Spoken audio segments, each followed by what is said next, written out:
बोलो श्री कृष्ण कन्हैया लाल की, सतगुरु महाराज की, श्री प्राणनाथ प्यारे की, महारानी बाईजुराज की, तीनों पुरी धाम की, समस्त सुंदर साथ की। पूरन ब्रह्म श्री कृष्ण जय सच्चिदानंद। पूरन ब्रह्म श्री कृष्ण जय सच्चिदानंद। परम धाम की भूमि का आनंद है आनंद। परम धाम की भूमि का आनंद है आनंद। श्री प्राणनाथ निज मूलपति श्री मेहराज सुनाम। तेज कुंवरी श्यामा जुगल को पल पल करो प्रणाम। तेज कुंवरी श्यामा जुगल को पल पल करो प्रणाम प्रणाम। उपस्थित संपूर्ण सुंदर साह जी, साधक एवं साधिकाएं, चर्चनी प्रशिक्षण सत्र का अभी हम 5वां कक्षा के बैठक में उपस्थित हुए हैं। तो सर्वप्रथम आप सभी को सप्रेम प्रणाम एवं स्वागत करते हुए अभी का विषय प्रसंग हम आगे बढ़ाने जा रहे हैं। इससे पहले हमने चर्चनी विषय प्रसंग का भूमिका के प्रसंग के ऊपर चिंतन करते हुए ये चर्चनी विषय किस तरह से प्रारंभ हुआ इसके ऊपर चिंतन कर रहे थे। महामती प्राणनाथ जी के द्वारा जब परिक्रमा ग्रंथ के माध्यम से 25 पक्ष परमधाम का वर्णन हुआ, तो परमधाम का वर्णन परिक्रमा ग्रंथ में बिल्कुल ही सार रूप में, और प्राणनाथ जी उस आत्मीय भाव से परमधाम के अंदर उसी में हो करके एक समाधि अवस्था में होकर के जब वाणी की चौपाई प्रस्फुटित हुआ तो बहुत सारे प्रसंग बिल्कुल सार रूप में वाणी में वर्णन है। तो उसी को प्राणनाथ जी नक्शा बना बना करके व्याख्या कर करके ब्रह्म मुनि सुंदर साथ को समझाते थे। और ये प्रक्रिया पन्ना जी में ही हमसे के घर से प्रारंभ हुआ, ये विषय भी हमने चर्चा किया। और ये वृत्ति का प्रसंग जिस तरह से महामती प्राणनाथ जी ने परमधाम का वर्णन नक्शा बना बना करके समझाया और उसको व्याख्या करके समझाया, तो उसी प्रक्रिया को लालदास जी महाराज ने सारांश रूप में उसको भाषा में परमधाम का व्याख्या करके एक वृत्ति लिखे, जिस वृत्ति का नाम छोटी वृत्ति है। और लालदास जी महाराज ने दूसरे भी वृत्ति लिखे हैं जिसमें थोड़ा विस्तृत वर्णन है, जिसे बड़ी वृत्ति कहते हैं। तो यहाँ तक हम चर्चा कर रहे थे। और वर्तमान हमारे समय तक आते समय अन्य भी ब्रह्म मुनियों के द्वारा परमधाम वर्णन प्रसंग में अन्य भी वृत्ति लिखे हैं। उन वृत्तियों के माध्यम से भी हम परमधाम का चिंतन कर सकते हैं। तो इस तरह से समग्र रूप में कहे तो शास्त्र में परमधाम के विषय में कुछ संकेत ही किया था, और वो सांकेतिक शब्द भी स्वयं अक्षरातीत परब्रह्म परमात्मा के आवेश शक्ति के द्वारा ही शास्त्र में रखे थे। और निजानंदाचार्य सतगुरु श्री देवचंद्र जी महाराज को 40 वर्ष के उम्र में अक्षरातीत परब्रह्म परमात्मा ने दर्शन दे करके ये परम धाम को जाहिर करके समझाया। उसके पश्चात फिर निजानंदाचार्य सतगुरु श्री देवचंद्र जी महाराज ने अपने समय में चर्चा के माध्यम से ये परम धाम को जाहिर किया। उसके पश्चात फिर महामती प्राणनाथ जी ने वाणी के माध्यम से ये परम धाम को जाहिर किया और उसी वाणी को समझाने के लिए नक्शा बना करके उसको वर्णन करने का प्रक्रिया स्वयं प्राणनाथ जी ने ही प्रारंभ किया और उसी अनुसार लालदास जी महाराज ने वृत्ति के रूप में ग्रंथ को तैयार किया। अब यहाँ से वृत्ति वर्णन यानी कि परमधाम का वर्णन नक्शा के साथ में वृत्ति के शब्द के माध्यम से अध्ययन करने कराने का प्रसंग आगे बढ़ करके आया।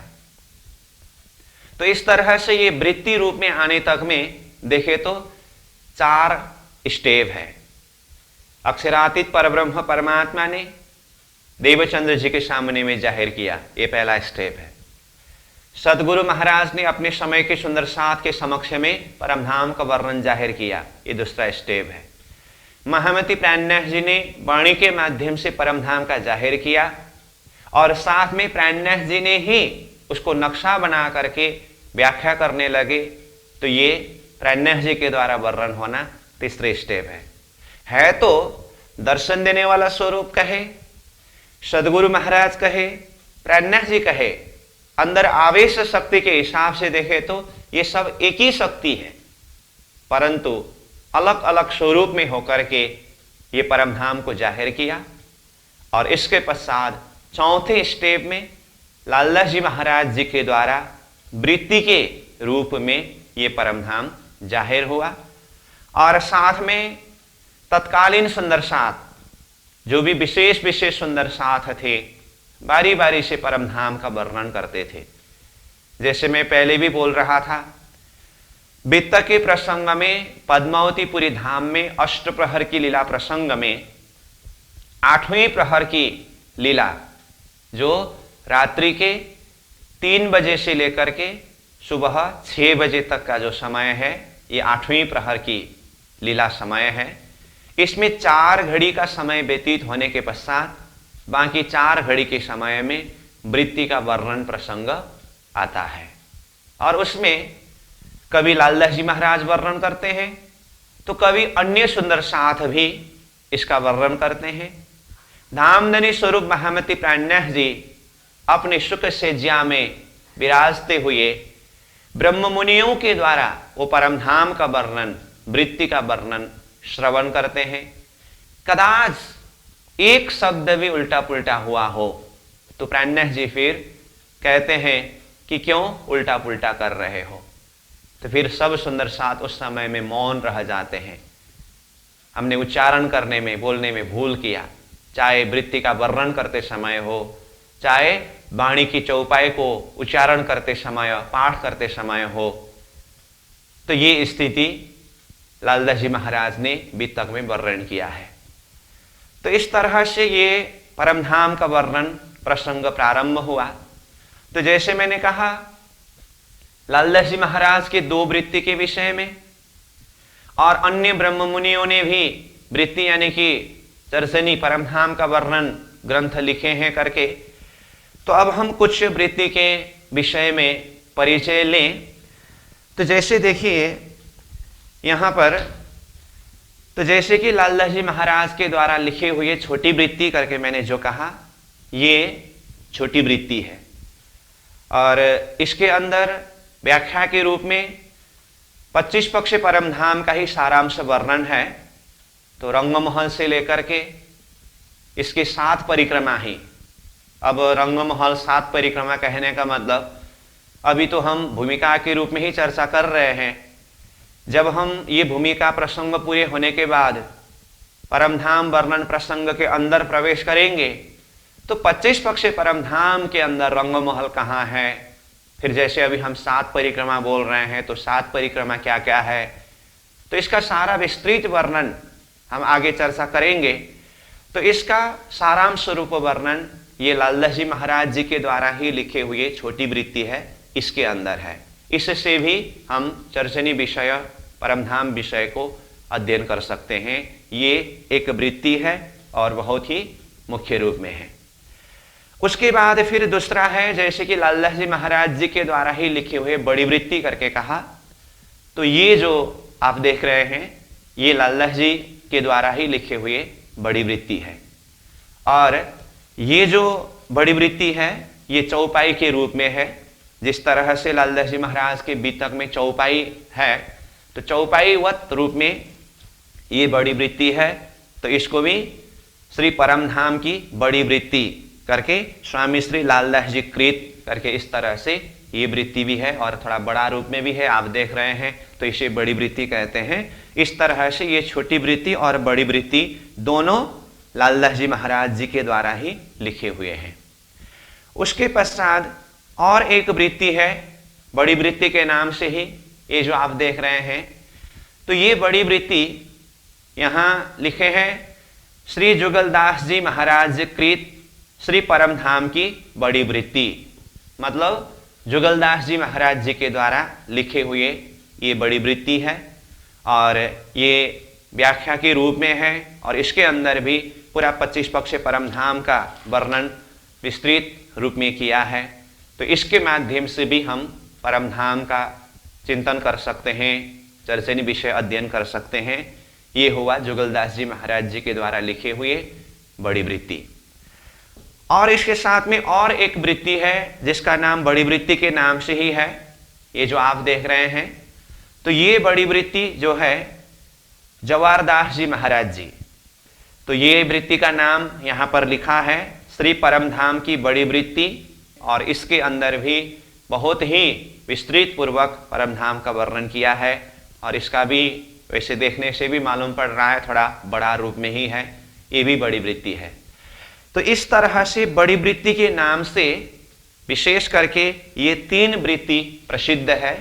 जैसे ये लालदास जी महाराज जी की वृत्ति हुई और दूसरा ये जुगलदास जी महाराज जी कृत वृत्ति और ये तीसरा जवारदास जी महाराज जी कृत वृत्ति। ये 3 वृत्ति बड़ी वृत्ति के नाम से हैं और ये एक लालदास जी कृत छोटी वृत्ति के नाम से है। और उसके पश्चात ये जो वृत्ति देख रहे हैं आप, अपना धाम दर्शन नाम से ये वृत्ति है और इस वृत्ति का नाम है मजेली वृत्ति। तो इसमें यहाँ पर अपना धाम दर्शन करके दीनदयाल कृत मजेली वृत्ति करके ये नाम से है। और ये वृत्ति गुरुजी श्री 108 वाणी आचार्य दीनदयाल जी महाराज जी ने लिखे हैं। तो दीनदयाल गुरु जी के विषय में तो प्रणामी समाज जानकार ही है, जो प्राणनाथ साहित्य भास्कर से सम्मानित और जिन्होंने प्रणामी साहित्य में बहुत सारे सैद्धांतिक ग्रंथों को लिखे हैं। जैसे इससे पहले हम विराट विषय को अध्ययन कर रहे थे, तो विराट विषय में भी परम पूज्य गुरुजी श्री 108 दीनदयाल जी महाराज जी के द्वारा ही लिखे हुए विराट विज्ञान दर्पण नामक किताब के आधार पर हमने विराट विषय को अध्ययन किया। तो ठीक इसी तरह ये परमधाम का वर्णन अपना धाम दर्शन के नाम से, ये मजिली वृत्ति के नाम से ये परमधाम का वर्णन वृत्ति, ये भी गुरुजी दीनदयाल जी महाराज जी ने लिखे हैं। इसके अलावा अन्य भी बहुत सारे सैद्धांतिक ग्रंथ, प्रणामी धर्म सिद्धांत के आधार पर आधारित ग्रंथ गुरुजी के द्वारा लिखे हुए हैं। वो हम समय में प्रसंग में अध्ययन करते रहेंगे। तो अभी चर्चनी के विषय में, परमधाम का वर्णन विषय में बात चल रही है, तो ये मजिली वृत्ति की बात है। तो अब इन सारी वृत्ति में है तो परमधाम का वर्णन लगभग एक सा है, परंतु हम विचार करें नाम के हिसाब से ही हम अंदाजा लगा सकते हैं। जैसे ये छोटी वृत्ति कहा और देखने में छोटा रूप में है, और ये बड़ी वृत्ति कहा तो देखने में ये रूप भी थोड़ा बड़ा रूप में है, और ये मजली वृत्ति करके कहा तो देखने में भी छोटा से थोड़ा बड़ा और बड़ा से थोड़ा छोटा है, उस रूप में है। तो इसके अंदर व्याख्या भी उसी तरह से है। छोटी वृत्ति में है तो पूरा 25 पक्षी परमधाम का ही वर्णन है, परंतु बिल्कुल ही सार रूप में है। तो इस छोटी वृत्ति के द्वारा अध्ययन करते कराते समय बहुत ही ज्यादा व्याख्या करना पड़ता है, क्योंकि यहां तो बिल्कुल सूत्र रूप में है, सार रूप में है। तो एक एक प्रसंग को समझने के लिए ऊपर से काफी व्याख्या करना पड़ता है, तब जाकर के ही वो एक नक्शा दिल दिमाग में उतरता है। और बड़ी वृत्ति जो है, बड़ी वृत्ति में फिर बहुत ही गहराई से वर्णन है। एक ही बार नया दिल दिमाग वो बड़ी वृत्ति के अंदर प्रवेश करके सीधा सीधा समझना बहुत ही मुश्किल होता है। एक एक चीज को बहुत विस्तारवत वर्णन किया है। इस अर्थ में भी ये बड़ी वृत्ति को एक ही बार समझना थोड़ा कठिन होता है। इसीलिए परम पूज्य गुरु जी श्री दीनदयाल जी महाराज जी ने छोटी वृत्ति के प्रसंग से थोड़ा सा खुलासा करके बड़ी वृत्ति में जो विस्तृत पूर्वक वर्णन किया है उससे थोड़ा सार रूप में मिला करके ये मझली वृत्ति को तैयार किया है, जिसके माध्यम से हम अध्ययन करते समय महामती प्राणनाथ जी की वाणी में परिक्रमा ग्रंथ में परमधाम का वर्णन जिस तरह से किया है, ये मझली वृत्ति से अच्छी तरह से चर्चनी को परमधाम के वर्णन को समझने के पश्चात कोई भी चौपाई के प्रसंग समझने में कठिन नहीं होता है। और अन्य वृत्ति में और मझली वृत्ति में अंतर ये है, अथवा इसकी विशेषता ये है कि अन्य वृत्ति में अब लालदास जी महाराज जी के ये बड़ी वृत्ति तो अपने ही शब्द में चौपाई के रूप में है, और बाकी वृत्ति जो है सीधा सीधा व्याख्या रूप में है। तो ये मझली वृत्ति में विशेषता ये है कि सीधा सीधा व्याख्या तो है ही, परंतु उस व्याख्या के साथ साथ में प्रासंगिक चौपाई को गुरुजी ने इसी वृत्ति में जोड़ दिया है। जैसे कि मान लीजिए रंगमहल का प्रथम भोम रसोई का चौका वर्णन हो रहा है, तो रसोई का चौका वर्णन प्रसंग में सीधा सीधा वहां का जो वर्णन है, रसोई का चौक कहां पर है, किस तरह से है, उसका रूप का वर्णन तो है ही, साथ में वो रसोई के चौक का वर्णन प्रसंग में प्राणनाथ जी की वाणी में परिक्रमा ग्रंथ में चौपाई किस तरह से आता है, तो वो चौपाई को भी यहां पर जोड़ दे करके उसका सीधा भावार्थ ये वृत्ति में रखा है।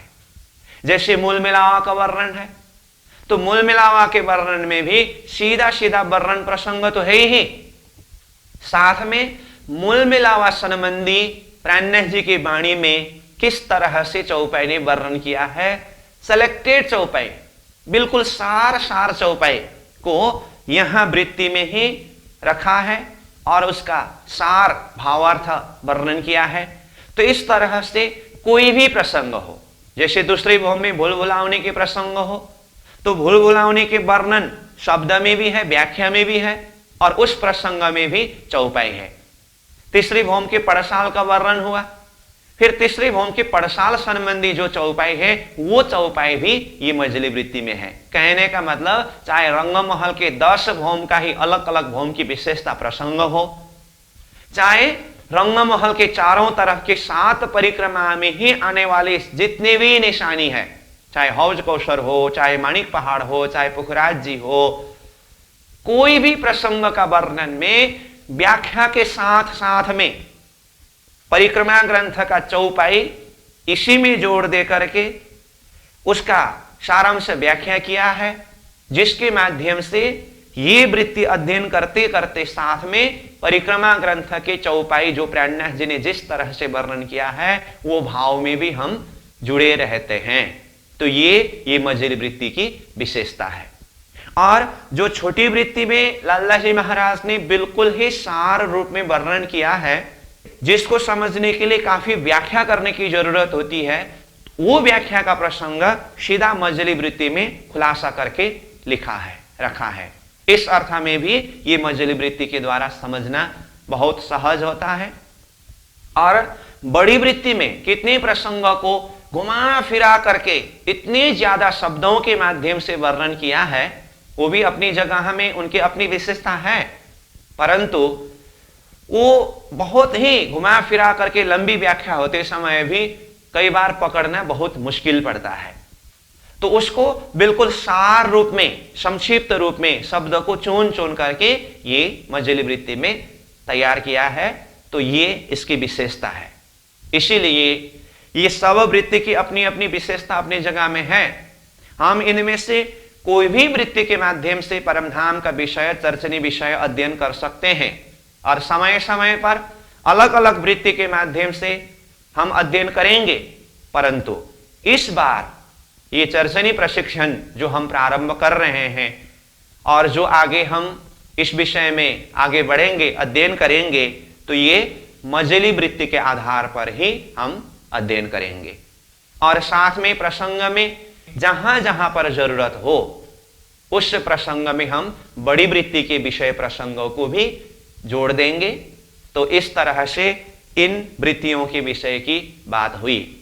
और इसके अलावा परमधाम का वर्णन अन्य लेखक ने, अन्य ब्रह्ममुनियों ने भी लिखे हैं छोटे बड़े रूप में, परंतु विशेष करके वृत्ति के नाम से इन वृत्तियों का नाम प्रचलित है।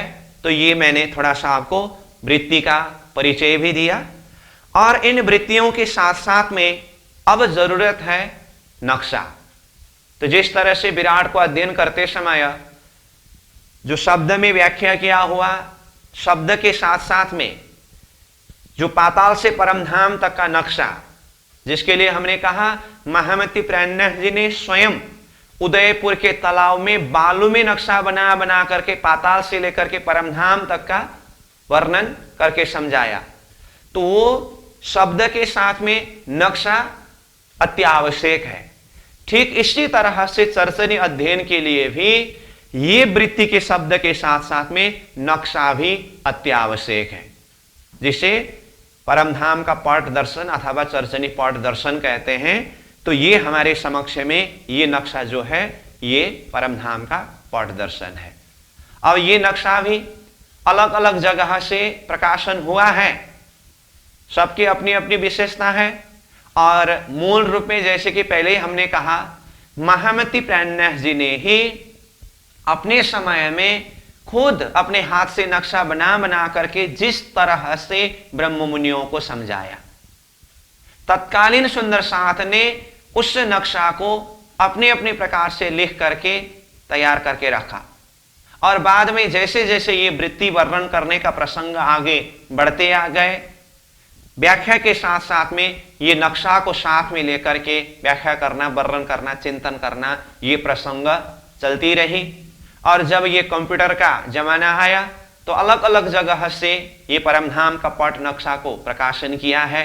और उसमें से ये नक्शा, ये पट हमारे समक्ष में जो है, ये भी गुरुजी श्री 108 दीनदयाल जी महाराज जी के द्वारा प्रकाशित नक्शा है, ये मजली वृत्ति के साथ में। और है तो परमधाम का नक्शा लगभग सब एक समान ही है। तो थोड़ा सा इसका भी रूप हम देखें तो इसको विस्तृत रूप से तो आगे हम चिंतन करेंगे ही। तो सार रूप में अभी थोड़ा सा एक झलक देखें तो जैसे इस तरह से अंदर नक्शा है, तो सारा 25 पक्ष परमधाम के ही प्रसंग में एक एक स्थान का नक्शा ये पॉट के अंदर है।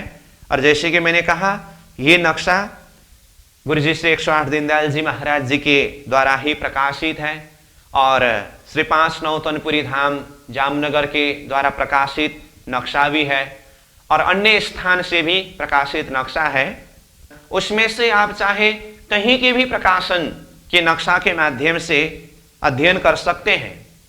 परंतु अब ये पाठ के विषय में बात आई तो इससे इसका विस्तृत प्रसंग आगे विषय वस्तु प्रसंग आने पर मैं बताऊंगा ही, लेकिन अभी थोड़ा सा आपको एक हिंस बता के रख रहा हूं कि ये मजली वृत्ति के आधार पर चर्चनी अध्ययन करने के लिए साथ में ये हम सामने में जो नक्शा रख रहे हैं यही नक्शा रख करके अध्ययन करें तो बहुत अच्छा है। तो सब नक्शा लगभग एक सा है, फिर भी ये मझली वृत्ति की एक विशेषता, एक तो मैंने पहले ही कहा कि व्याख्या के साथ साथ में प्रासंगिक चौपाई है करके, और दूसरी विशेषता ये वृत्ति के अंदर एक है कि अब तक परमधाम का प्रसंग जिस क्रम से वर्णन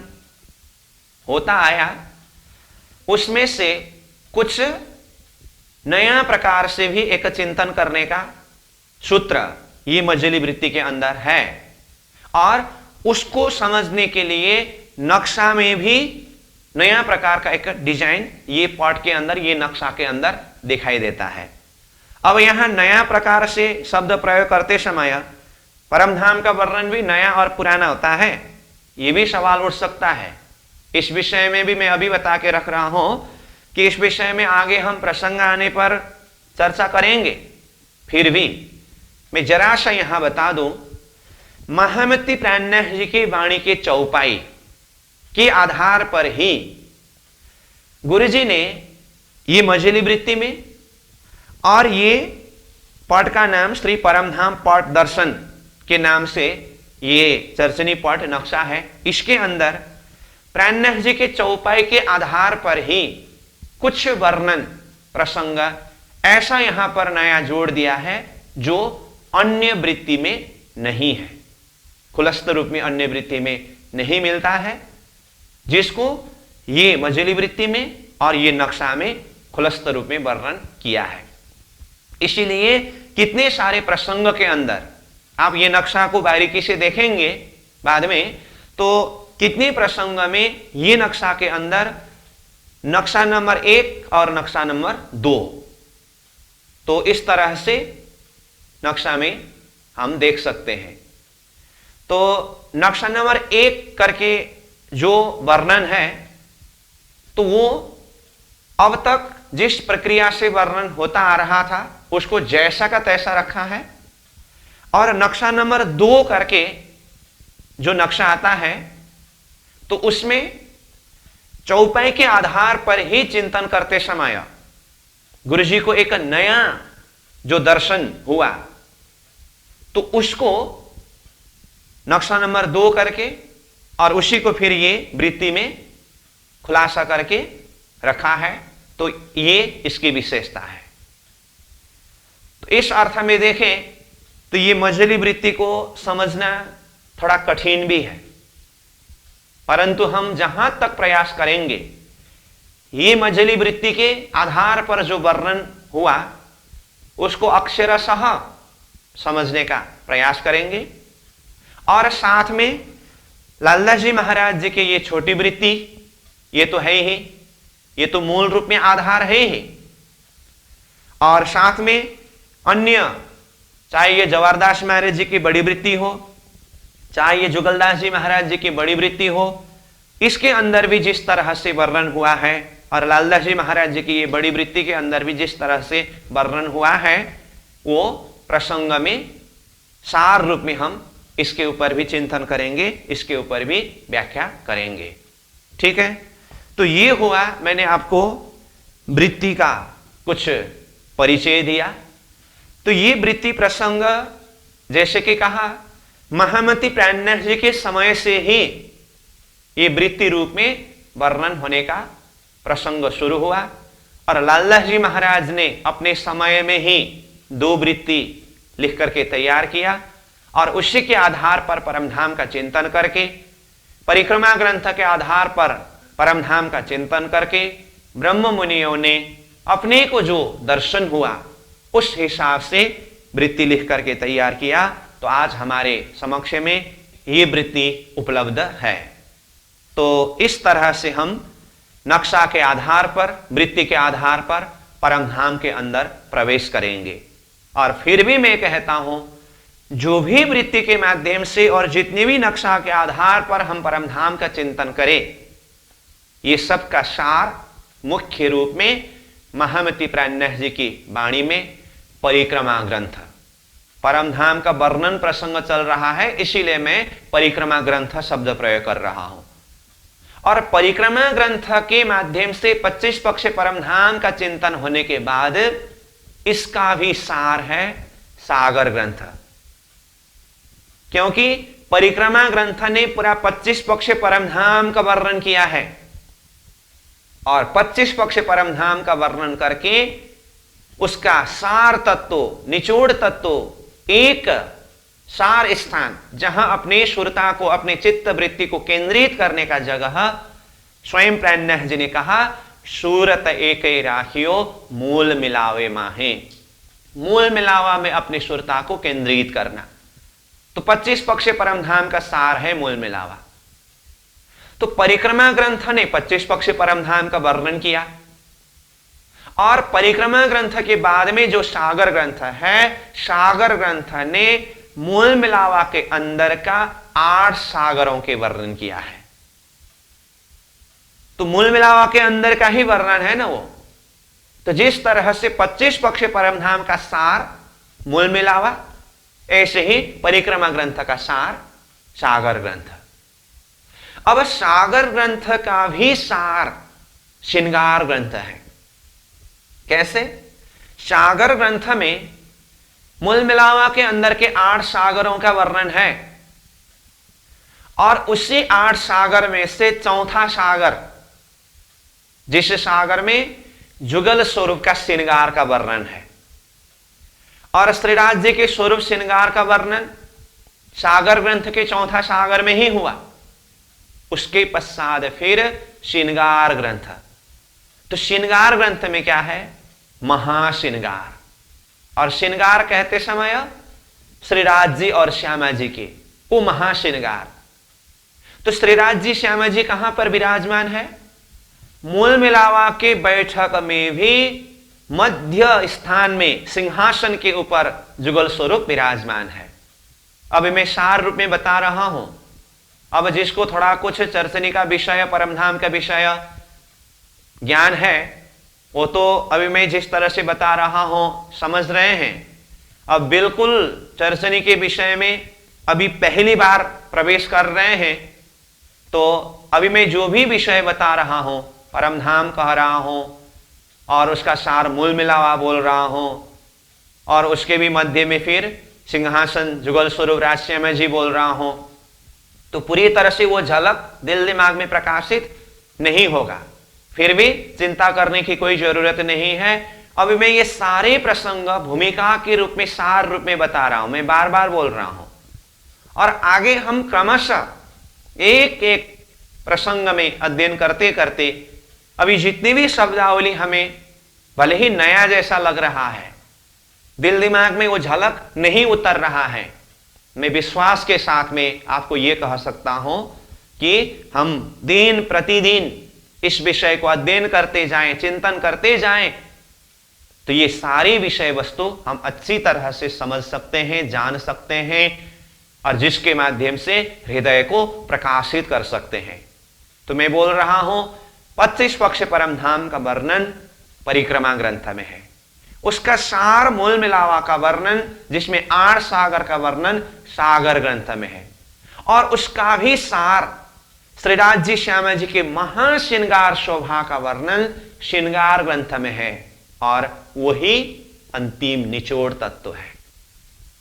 अब वाणी के हिसाब से देखें तो श्रृंगार ग्रंथ के बाद में भी अन्य ग्रंथ हैं, परंतु एक चिंतन के श्रृंखला के हिसाब से देखें तो खिलवत ग्रंथ के माध्यम से परमधाम के अंदर प्रवेश करने के लिए एक पुकार और समर्पण भाव, विशेष करके हम कल का बैठक में चर्चा कर रहे थे कि खिलवत ग्रंथ के माध्यम से इंद्रावती आत्मा ने किस तरह से अपने भाव को श्रीराज जी के प्रति समर्पण किया, स्वयं किस तरह से समर्पित हुए, जिसके माध्यम से इंद्रावती आत्मा को धामधनी ने कृपा करके वो परमधाम का दर्शन कराया और प्रत्यक्ष दर्शन करके परिक्रमा ग्रंथ के माध्यम से परमधाम का वर्णन हुआ।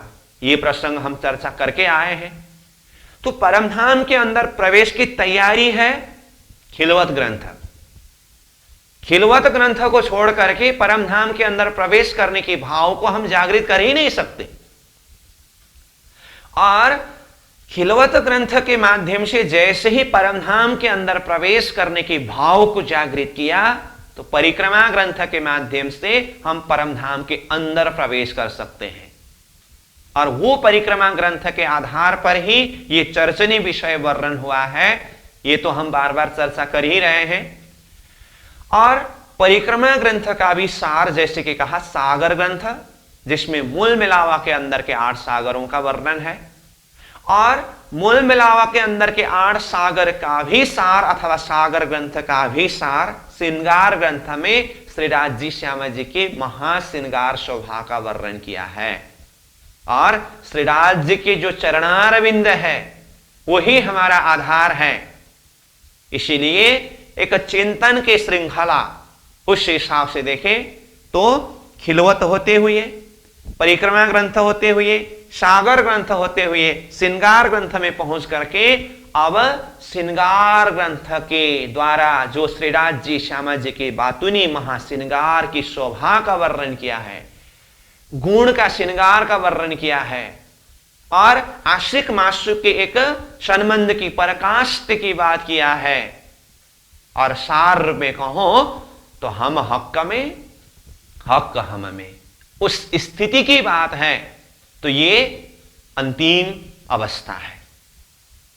अब उससे भी आगे देखें तो अब इस स्थिति में पहुंचने पर भी फिर यह देह क्यों खड़ी है, तो इसके लिए फिर सिंधी ग्रंथ से श्री राज जी के साथ में इसक का झगड़ा का प्रसंग है, और फिर मार्फतीय पहचान की बात मार्फत ग्रंथ के द्वारा है, और अंतिम में जाकर के फिर क्यामत के विषय में, क्यामत मतलब आत्मा जागृत होना अथवा ये खेल उठने के विषय की जो बात है, ये प्रसंग वाणी में आगे वर्णन किया है।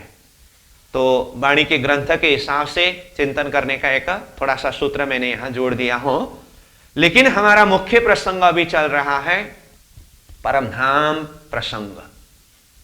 परिक्रमा ग्रंथ के माध्यम से प्राणनाथ जी ने जाहिर किया, और उसी को समझने के लिए हमें पहले ये वृत्ति के आधार पर परमधाम के अंदर प्रवेश करना होता है।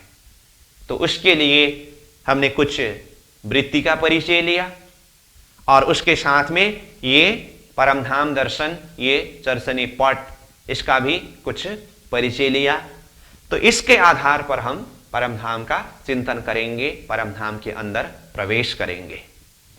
ये हुआ वृत्ति का परिचय अथवा परिक्रमा ग्रंथ के द्वारा परमधाम का वर्णन होने का भाव।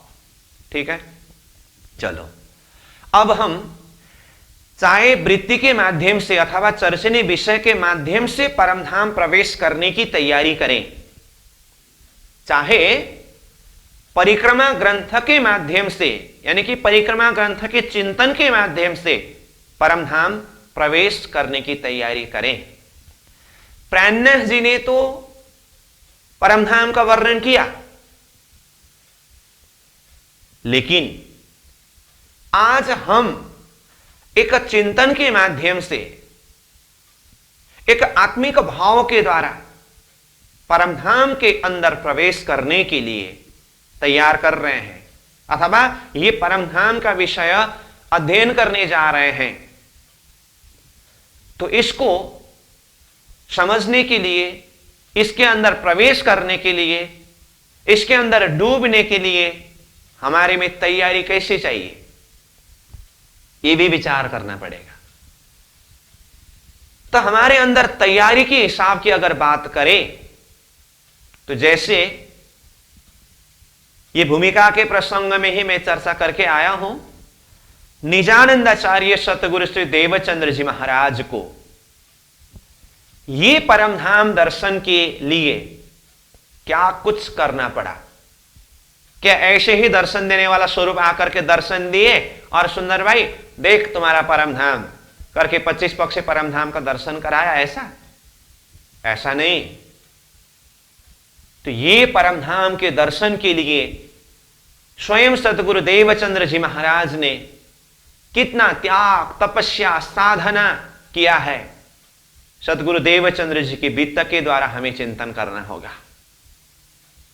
और स्वयं इंद्रावती की वासना महामती प्राणनाथ जी स्वरूप, यानी कि अक्षरातीत के धामधनी स्वरूप जिनके हृदय के अंदर विराजमान है, इंद्रावती आत्मा स्वयं को ये परमधाम प्रत्यक्ष दर्शन करने के लिए, उसके अंदर प्रवेश करने के लिए क्या कुछ करना पड़ा, ये भी हमने भूमिका के प्रसंग में चिंतन करके आए हैं। जैसे 1700 से लेकर के 1703 तक के उनकी साधना, वित्त के माध्यम से हम समझ सकते हैं, चिंतन कर सकते हैं। ये सब कुछ किस लिए? मुझे परमधाम दर्शन क्यों नहीं होता? मेरे अंदर अवगुण है। तो परमधाम के दर्शन करने के लिए, अपने अंदर के अवगुण को दूर करने के लिए स्वयं इंद्रावती आत्मा ने कितनी गहराई से साधना किया है, फिर भी उनको वो परमधाम प्रत्यक्ष होने में कितना समय लगा। तो इसके लिए तो मैंने कहा हूं कि ये तो राज्य के हुकुम के हाथ की बात है। फिर भी अपनी तरफ से एक आत्मिक तड़प तो किस गहराई से है।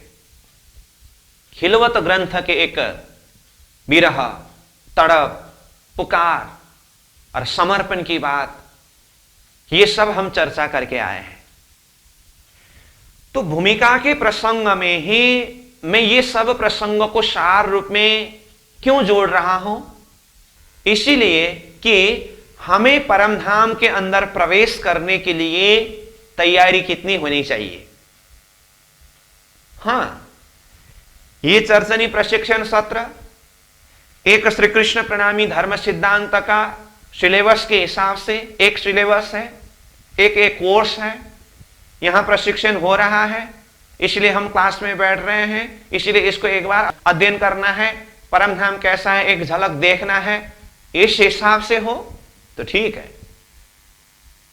बुद्धि के दर्जा से देख लेते हैं कि परमधाम कैसा है। उस हिसाब से देखना हो तो बात अलग है, क्योंकि अब प्रशिक्षण सत्र में क्लास हो ही रहा है, तो ऐसे सहजता के साथ में मिल ही रहा है, तो इसकी महत्व क्या है? राज्य ने हमें इतना कृपा किया है, इतने सहजता के साथ में यह धन दिया है, तो कम से कम अपनी तरफ से तैयारी तो कुछ होनी चाहिए। तो इसके लिए कम से कम कुछ हृदय से एक भाव को प्रकट कर सके, जागृत कर सके, अपनी तरफ से तैयारी के लिए हद तक प्रयास कर सके, उसके लिए मैं ये विषय को यहां जोड़ रहा हूं। तो स्वयं इंद्रावती आत्मा को परमधाम दर्शन के लिए क्या कुछ करना पड़ा,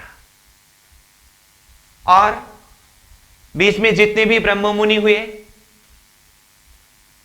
तो ब्रह्म मुनियों ने वो परमधाम का साक्षात्कार करने के लिए अपने जीवन में कितना त्याग, तपस्या, साधना किया है, जिसके माध्यम से ये परमधाम प्रत्यक्ष हुआ।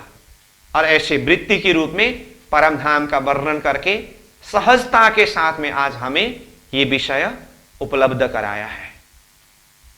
सतगुरु की परिश्रम, मेहनत, महामति प्राज्ञा स्वरूप के परिश्रम, मेहनत, ब्रह्म मुनियों के परिश्रम, मेहनत, और उन सभी स्वरूपों की हमारे ऊपर कृपा, इसको पहले हमें समझना होगा, जानना होगा, तब जाकर के ही हम इसके प्रति थोड़ा सा भाव को प्रकट कर सकते हैं, और वो भावुक हृदय ही इसके अंदर प्रवेश कर सकते हैं।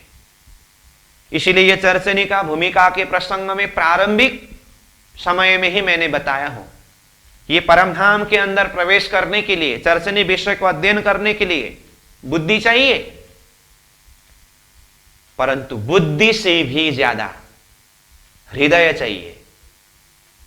ये बुद्धि को प्रयोग करके एकदम से इसको हम रटन लगाएंगे, याद करेंगे, इस तरह से नहीं होगा। हृदय के अंदर ऐसी भाव हो, ऐसी श्रद्धा हो, और ऐसे समर्पण हो, और इसको समझने के लिए, उसको प्रत्यक्ष अनुभव करने के लिए अंदर तड़प, प्यास उसी तरह से हो, तो राज्य महाराज ऐसी कृपा करेंगे, हम सहजता के साथ में समझ सकते हैं। और कितने सुंदर सास जी फिर चर्चनी शब्द उच्चारण होते ही, अब चर्चनी के विषय में थोड़ा कुछ अब सुने हैं, बड़े बड़े हिसाब का वर्णन होता है, जैसे अब साधारण हिसाब से भी देखें तो चरचनी के विषय में तो क्या, अभी तक में भी तो जैसे सदगुरु देवचंद्र जी को दर्शन हुआ और दर्शन के पश्चात वो परमात्मा स्वरूप हृदय में विराजमान हुए, उसके बाद सदगुरु स्वरूप अब जागनी करने लगे, तो सबसे पहले वो हजाम को परमधाम का वर्णन, माणिक पहाड़ का वर्णन सुनाया करके साधारण हिसाब से भी अब विविधता के प्रसंग चलते चलते भी ये प्रसंग तो जुड़ ही जाता है। और वहां पर 12,000 करके वो हवेली महल मंदिर का वर्णन का प्रसंग तो वैसे भी सुनने को आता है। भले ही चर्चनी को क्रमशः अध्ययन नहीं किया हो, फिर भी वित्त के प्रसंग में, वाणी चर्चा के प्रसंग में, कुछ कुछ प्रसंग में सुनते समय भी परमधाम के वर्णन प्रसंग में हिसाब का वर्णन आता ही है। और उसी के आधार पर भी कई सुंदर शास्त्र तो हिसाब, गिनती जो है ना, संख्या, ये सोच करके डरते हैं और इतना बड़ा बड़ा हिसाब कैसे याद करे, क्या करे। आपको परमधाम के अंदर रस में डूबना है या हिसाब को याद करना है? याद करने वाली बात दिल दिमाग से पूरी तरह से हटा दीजिए। मैं शुरुआत में ही बोल देता हूं, जैसे अभी भी हम अब ये भूमिका के साथ साथ में धीरे धीरे से परमधाम के अंदर प्रवेश करेंगे। हां, मैं भी यही कहता हूं, हिसाब जरूर से जरूर आएगा। हिसाब के बिना तो परमधाम का वर्णन संभव ही नहीं है। जैसे अब 25 पक्ष शुरुआत में ही आया, परमधाम कहते हैं 25 पक्ष करके 25 संख्या आया। रंगमहल कहते ही 9 भौम दशमी आकाशी, ये 9 10 ये संख्या हिसाब ये आया। जैसे मूल मिलावा का वर्णन करेंगे 64 थंब, ये 64 थंब करके 64 हिसाब आया।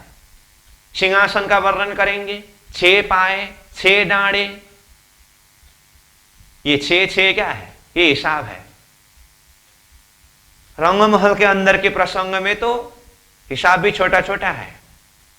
उसके बाद जैसे जैसे बाहर निकलेंगे संख्या भी उतना उतना बढ़ता जाएगा।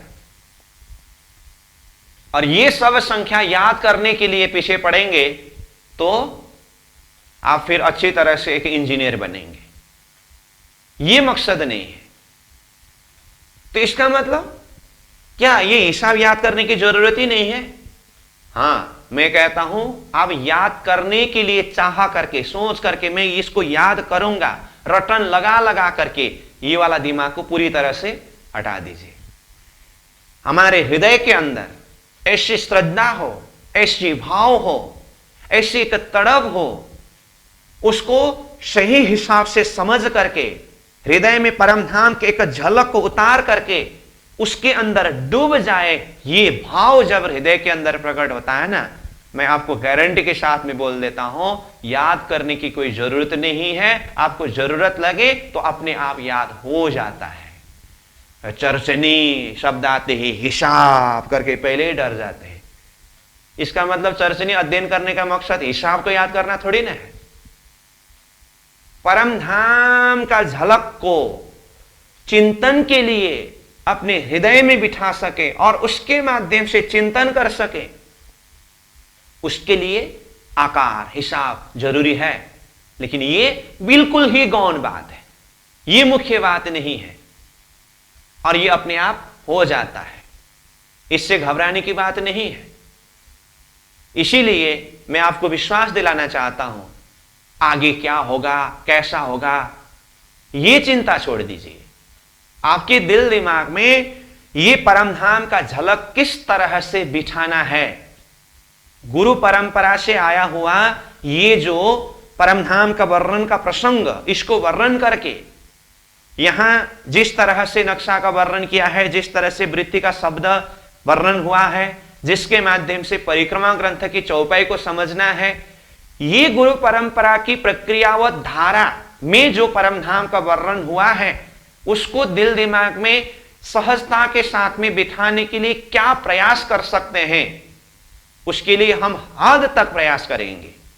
जितनी सहजता के साथ में आपके दिल दिमाग में ये विषय वस्तु बैठ जाए, हम अपनी तरफ से हद तक प्रयास करेंगे। और उसके साथ में आपको सिर्फ सावधानी ही अपनाना है। आगे क्या होगा, आगे क्या है, ये चिंता नहीं। मैं शुरू में ही बोल देता हूं, जो विषय प्रसंग चर्चा हुई उस प्रसंग के ऊपर, उस विषय के ऊपर हम चिंतन करें, उसको दिल दिमाग में बिठाएं और उसी में ही लगे रहें, उसी को ध्यान करें, उसी को चिंतन करें। आगे क्या होगा उसका चिंता नहीं, अभी जो हुआ उसका चिंतन करें, तो सहजता के साथ में हम इसके अंदर डूब सकते हैं। तो मैं बात कर रहा था, परम धाम के अंदर प्रवेश करने के लिए हमारे में तैयारी कैसी चाहिए। तो उसके लिए कहा, सदगुरु महाराज स्वयं ने ये परम धाम का दर्शन करने के लिए अपनी तरफ से तैयारी के लिए क्या कुछ किया। स्वयं इंद्रावती आत्मा ने, जो प्राणनाथ जी स्वरूप, उन्होंने ये परम धाम के अंदर प्रवेश के लिए क्या कुछ तैयारी किया, ब्रह्म मुनियों ने क्या कुछ तैयारी किया, तो हम अपनी तरफ से क्या कुछ तैयारी करें। ये विषय चिंतन का विषय है, ये विचारणीय विषय है। तो अब हम कुछ प्रसंग, ये भूमिका के ही प्रसंग में अब चिंतन करें कि ये परम धाम का वर्णन अक्षरातीत धामधनी स्वरूप ने सदगुरु देवचंद्र जी महाराज के समक्ष में वर्णन किया। सदगुरु महाराज ने अपनी तत्कालीन समय के जो ब्रह्म सृष्टि परम धाम के आत्मा जो थे उनके समक्ष में वर्णन किया, और महमति प्राणनाथ जी ने वाणी के माध्यम से इस परम धाम का वर्णन किया, और उसका लाभ प्राणनाथ जी के तत्कालीन सुंदर साथ ने लिया, और उस वाणी को ही खुलासा करके ये वृत्ति के रूप में स्वयं प्राणनाथ जी ने ही वर्णन प्रारंभ किया। इसका लाभ भी महमति प्राणनाथ जी के ही तत्कालीन समय के सुंदर साथ ने लिया। परंतु प्राणनाथ जी ने ये परम धाम का वर्णन किया, प्राणनाथ जी ने मतलब इंद्रावती के हृदय के अंदर विराजमान होकर के स्वयं अक्षरातीत धामधनी स्वरूप ने, वो प्राणों के नाथ प्राणनाथ जी है जिन्होंने ये परम धाम का वर्णन किया। तो ये परम धाम अब तक अकथ अगम के रूप में था। तो ऐसे अकथ अगम, ये गुज्य बात, ये परम धाम का वर्णन जब किया तो इसके पात्र कौन है, इसके पात्रता के विषय में पहले बात करनी होगी। अब तक तो हमने भूमिका के ही प्रसंग में शास्त्र में परम धाम के विषय में सांकेतिक शब्द क्या था, और इसको दर्शन देने वाला स्वरूप के द्वारा, सदगुरु स्वरूप के द्वारा, प्राणनाथ जी स्वरूप के द्वारा किस तरह से ये विषय जाहिर हुआ। और यही प्रसंग चलते चलते अब लालदास जी महाराज जी की वृत्ति का प्रसंग, और फिर आज हमारे तक आते समय अन्य भी वृत्ति के जो एक परिचयात्मक प्रसंग के ऊपर विषय वस्तु को जोड़ दिया हूं। लेकिन मुख्य विषय वस्तु में आइए, अक्षरातीत धामधनी स्वरूप ने चाहे दर्शन देने वाला स्वरूप में होकर के ये परम धाम का वर्णन किया हो, चाहे सदगुरु स्वरूप में होकर के ये परम धाम का वर्णन किया हो, चाहे प्राणनाथ जी स्वरूप में होकर के ये वर्णन किया हो, तो वर्णन करते समय किसके लिए वर्णन किया, इसके अधिकारी कौन है, इसके योग्य पात्र कौन है, इसको हमें समझना होगा, जानना होगा। क्यों? कोई भी विषय वस्तु को प्रस्तुत करते समय, जाहिर करते समय किसने किसके लिए यह जाहिर किया है, यह बात तो आती ही है।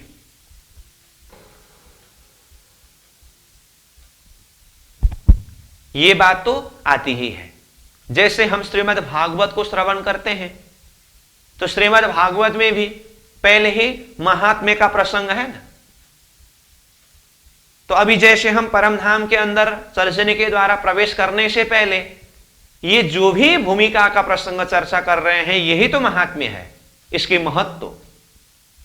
तो मैं उदाहरण के लिए जोड़ रहा हूं, श्रीमद् भागवत में भी पहले महात्म्य का प्रसंग है, और ये भागवत ग्रंथ की महत्व को बताते हुए जब वेदव्यास जी ने ये भागवत ग्रंथ को लिख करके तैयार किया, तो अब वेदव्यास जी को चिंता हुई कि ऐसे भागवत ग्रंथ जहां पर परब्रह्म परमात्मा की लीला, श्री कृष्ण जी की लीला जाहिर हुआ है, इसके योग्य पात्र कौन होंगे, इसका संरक्षण कौन करेंगे, किसको प्रदान करूं मैं, ये चिंता हुई।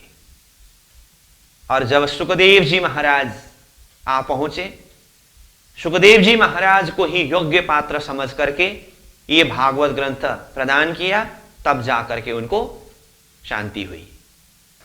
तो शास्त्रीय प्रसंग में भी हम ये विषय को चिंतन कर सकते हैं कि पात्रता के आधार पर विषय वस्तु को प्रस्तुत करना। इसीलिए महामति प्राणनाथ जी ने क्या कहा, दान दया सेवा सर्वे अंग कीजे ते सर्वे गोप, पात्र लखिने कीजे अर्च शास्त्रार्थ जोइने जोप। दान करते समय, दया करते समय, सेवा करते समय पात्रता का पहचान करना होता है। पात्र उलखिने कीजिए अर्च, पात्र को पहचान करके ही दान करना, सेवा करना, दया करना, तो पात्रता की बात है, योग्यता की बात है। और व्यवहार में भी देखें, एक पिताजी मेहनत करके परिश्रम करके बहुत धन अर्जन करता है, तो पिताजी चाहते हैं कि मेरा ये धन का सही हिसाब से सदुपयोग करने वाले मेरा संतति हो, योग्य पात्र हो। एक गुरु अपने साधना के द्वारा जो ज्ञान को अर्जन करते हैं, अनुभव करते हैं, वो गुरु का हृदय भी यही चाहता है कि ऐसे एक योग्य पात्र मिल जाए जिसको मैं ये सारा ज्ञान प्रदान कर सकूं। ये सब मैं उदाहरण के लिए बोल रहा हूं। ऐसे अकथ अगम वाणी जो आज तक सृष्टि के बीच में कभी जाहिर हुआ ही नहीं, ऐसे वाणी, ऐसा विषय, ये परम धाम का वर्णन, गुज्य बात, अक्षरातीत धाम धनी स्वरूप जाहिर कर रहे हैं, तो इसके योग्य पात्र कौन है? तो इसके योग्य पात्र है ब्रह्म सृष्टि। ब्रह्म सृष्टि ही ये परम धाम का योग्य पात्र है। इसलिए ये परम धाम का विषय ब्रह्म सृष्टि के समक्ष में ही अक्षरातीत धामधनी स्वरूप ने, चाहे सदगुरु स्वरूप में होकर के हो, चाहे प्राणनाथ जी स्वरूप में होकर के हो, जाहिर किया। इसीलिए परिक्रमा ग्रंथ के माध्यम से परम धाम का वर्णन हुआ। तो परिक्रमा ग्रंथ का प्रारंभ हम पहले ही चर्चा कर रहे थे, ईशक का प्रकरण से प्रारंभ हुआ और आगे पूरा परम धाम का वर्णन होना है, लेकिन दूसरे प्रकरण में ही मंगलाचरण का प्रकरण है। और ये मंगलाचरण में वो परम धाम का विषय प्रस्तुत करने के लिए ब्रह्म सृष्टि को संबोधन करके ब्रह्म सृष्टियों को निर्देशन किया। ब्रह्म सृष्टि लीजियो हारे सैया, ये है अपना जीवन, सखी मेरे जो है मूल वतन, ब्रह्म सृष्टि लीजियो। संबोधन किसको किया? ब्रह्म सृष्टियों को। ब्रह्म सृष्टि लीजियो हारे सैया, देखिए तो ब्रह्म सृष्टि शब्द के द्वारा संबोधन किया, हारे सैया शब्द के द्वारा संबोधन किया, सखी मेरे शब्द के द्वारा संबोधन किया और कहा ये है अपना जीवन। जो परमधाम में वर्णन करने जा रहा हूं, ये परमधाम ही तुम्हारा वास्तविक जीवन है। इसलिए ब्रह्म सृष्टि लीजियो। मंगलाचरण का पहला चौपाई में देखिए, एक ही चौपाई में 4 बार ब्रह्म सृष्टि को संबोधन किया, अलग अलग शब्द के द्वारा, जिसमें 2 बार ब्रह्म सृष्टि शब्द प्रयोग किया, 1 बार सैया शब्द प्रयोग किया, 1 बार सखी शब्द प्रयोग किया। ब्रह्म सृष्टि लीजियो हारे सैया, ये है अपना जीवन, सखी मेरे जो है मूल वतन, ब्रह्म सृष्टि लीजियो। देखिए तो परिक्रमा ग्रंथ के माध्यम से परमधाम जाहिर करना है, उसके लिए मंगलाचरण, उसमें भी शुरुआत में ही संबोधन ब्रह्म सृष्टि को एक ही चौपाई में 4-4 बार। तो ये कितनी गहरी बात है। तो मेरा कहने का आशय है, ये परमधाम का विषय, चर्चनी का विषय, श्रीराज जी की कृपा, गुरु परंपरा के द्वारा आया हुआ एक गुरु प्रसाद आशीर्वाद के द्वारा हमारे तक आया है। और इस विषय के अंदर हम प्रवेश करने जा रहे हैं।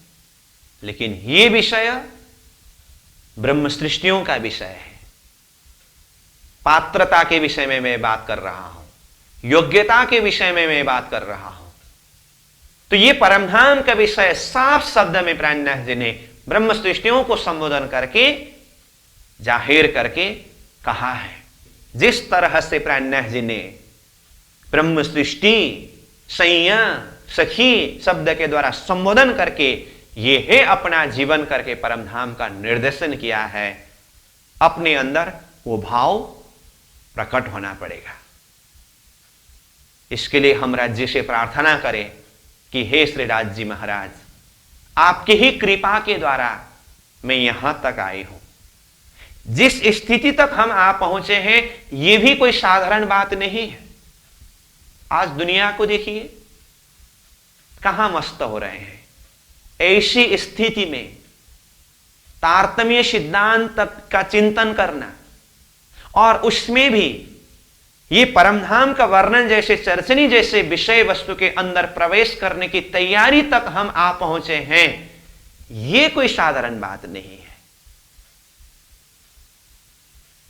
अब इसके ऊपर अपनी तरफ से राज्य से पूरी तरह हृदय से ये प्रार्थना करे, ये विनती करे कि हे श्री राज जी महाराज, आपने यहां तक तो लाए हैं, अब आप हमें ऐसी कृपा करें कि जिस पात्रता के लिए आप ये परमधाम को जाहिर कर रहे हैं, हमारे अंदर वो पात्रता को भर दीजिए, वो भाव को प्रकट करा दीजिए, ताकि ये परमधाम के अंदर एक आत्मिक भाव से, एक सुहागिन भाव से प्रवेश कर सकूं, डूब सकूं और इसका लज्जत अनुभव कर सकूं। क्योंकि इसके बाद अब दूसरा कोई विषय है ही नहीं, मैं बार बार बोल रहा हूं। तो ये पात्रता की विषय की बात है। तो अभी का हमारा समय पूरा हुआ, इसलिए मैं विषय प्रसंगों को यहीं पर रख रहा हूं। तो अभी की बैठक में हमने वृत्ति का परिचय, जैसे प्राणनाथ जी ने परमधाम का वर्णन नक्शा के द्वारा करने लगे, तो लालदास जी महाराज ने एक वृत्ति का रूप दिया। और अब तक जो जो वृत्ति है, मुख्य मुख्य वृत्ति का हमने कुछ सारांश से परिचय लिया, और इसके आधार पर हम अंदर प्रवेश करें। और मुख्य सार रूप में परिक्रमा ग्रंथ का चौपाई ही है परमधाम के अंदर प्रवेश करने के लिए। और स्वयं अक्षरातीत धामधनी ने ये परमधाम का विषय ब्रह्म सृष्टियों को संबोधन करके जाहिर किया है। तो ये पात्रता की बात है। तो इसके लिए हमने कुछ शास्त्रीय प्रसंग का उदाहरण भी जोड़ दिया है, और साथ में ये परमधाम का अधिकारी ब्रह्म सृष्टि ही है। ब्रह्म सृष्टि को संबोधन करके ये परमधाम जाहिर किया है। तो इन प्रसंगों के ऊपर हमने चिंतन किया। इन्हीं शब्दों के साथ अभी के लिए यहीं पर विश्राम। पूर्णमदः पूर्णमिदं पूर्णात् पूर्णमुदच्यते पूर्णस्य पूर्णमादाय पूर्णमेवावशिष्यते। प्रणाम।